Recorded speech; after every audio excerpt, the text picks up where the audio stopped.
بسم اللہ الرحمن الرحیم رب اشرح لی صدری ویسر لی امری واحلل عقدۃ من لسانی یفقہوا قولی رب زدنی علما۔ آج سورہ الشعراء پر کچھ غور و فکر کریں گے۔ میں نے اسے ڈیوائن پروٹیکشن کا نام دیا ہے۔ 5 رکوع اور 53 آیات پر مشتمل یہ ایک مکی صورت ہے۔ الشعراء کا تذکرہ آیت نمبر 38 میں ہے۔ حضور پاک صلی اللہ علیہ وسلم نے فرمایا، جو کوئی اس صورت کی تلاوت کرتا ہے فرشتے اس کے لیے معافی اور رحمت طلب کرتے ہیں۔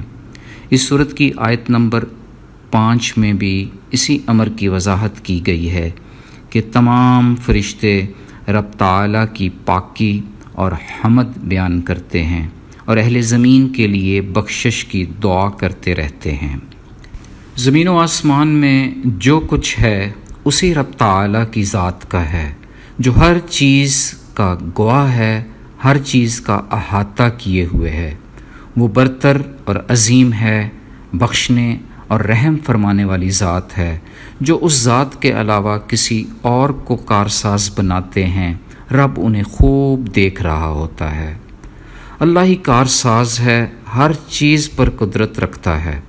اس نے قرآن حکیم، فرقان مجید، عربی جیسی فصیح و بلیغ زبان میں نازل کیا تاکہ لوگ اس میں غور و فکر کریں۔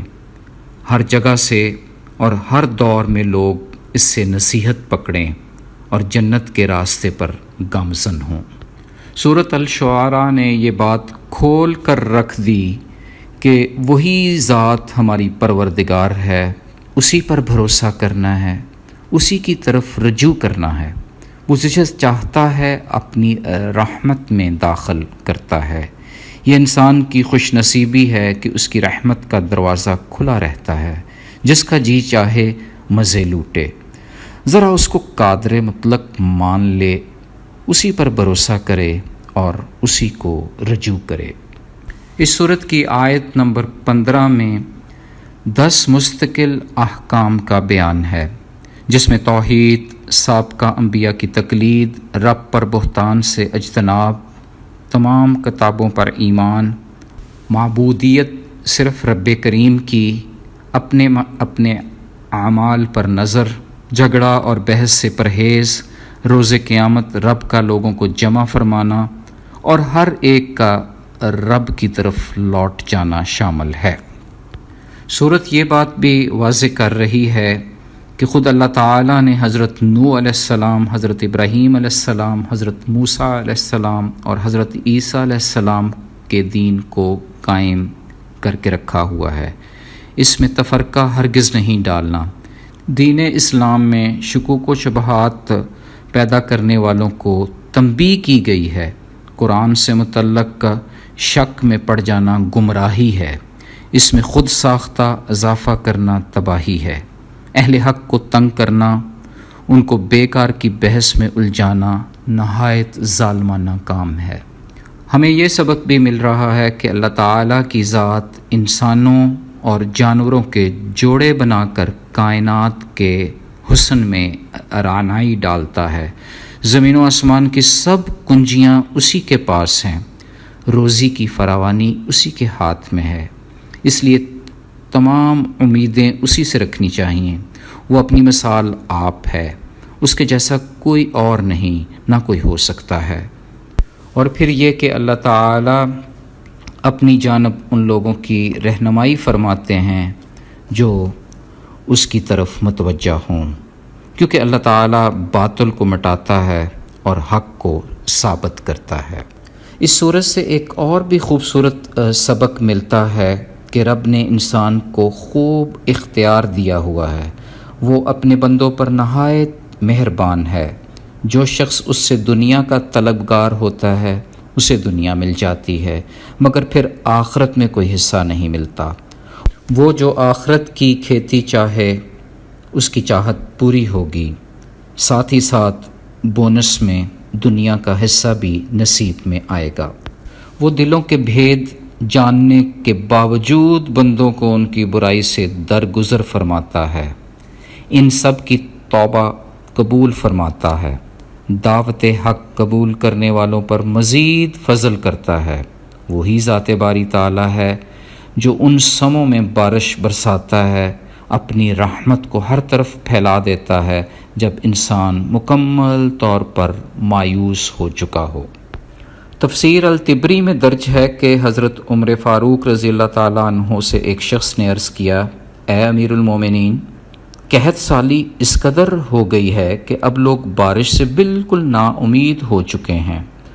تو آپ نے فرمایا انشاءاللہ اب بارش ضرور ہوگی۔ پھر آپ نے سورہ الشعراء کی آیت نمبر 28 کی تلاوت فرمائی۔